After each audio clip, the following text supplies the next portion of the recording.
বানাবো শুক্তো। তো কড়াইতে দিয়ে দিয়েছি 5 ফোড়ন, শুকনো লঙ্কা, গোটা এলাচ, দারুচিনি আর তেজপাতা।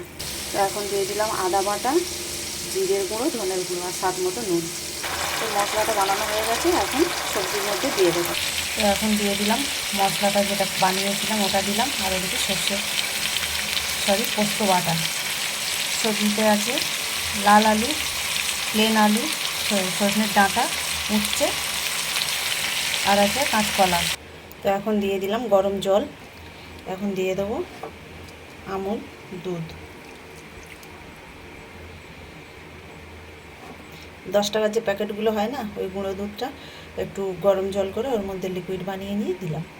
এখন সবজিটাকে 5 মিনিটের জন্য রান্না হতে দেবো ঢাকা বন্ধ করে। এখন দিয়ে দিলাম পুর বানানো নারকেল আর ভেজে রাখা বড়ি। এখন দিয়ে দিলাম 5 ফোড়ন, রাঁধুনি আর শুকনো লঙ্কা একসঙ্গে ভেজে গুঁড়ো করা। রান্নাটা হয়ে গেছে, এখন একটু ঘি দিয়ে নামিয়ে নেব।